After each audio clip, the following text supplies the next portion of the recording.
আপনার অনেক টাকা থাকতে পারে কিন্তু আসলে সুখ নেই। এর কারণ হচ্ছে একটাই, সুখ বলতে আপনি যেটি খুঁজছেন ওইরকমটা কিছু নেই দুনিয়ায়। মানে ব্যাপারটা এরকম যে একটা অন্ধকার ঘরের মধ্যে কালো রঙের বিড়াল দিয়ে বলা হলো এই ঘরে কালো রঙের একটা বিড়াল আছে, তুমি খোঁজো। আদতে সেই ঘরে কালো রঙের কোনো বিড়ালই নেই। মূলত যদি দুঃখ না থাকতো মানুষ এই পৃথিবীতে বেঁচে থাকার কোনো স্বাদ পেত না। দুঃখ দরকার।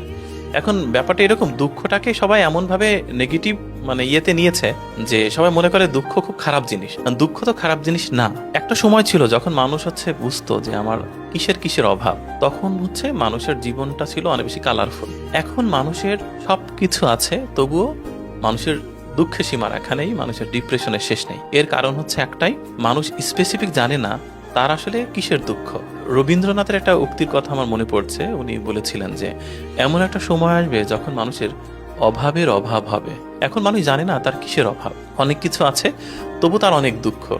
আবার তাকে আপনি জানতে চান যে আপনার কিসের দুঃখ, সে এক্সপ্লেন করতে পারবে না।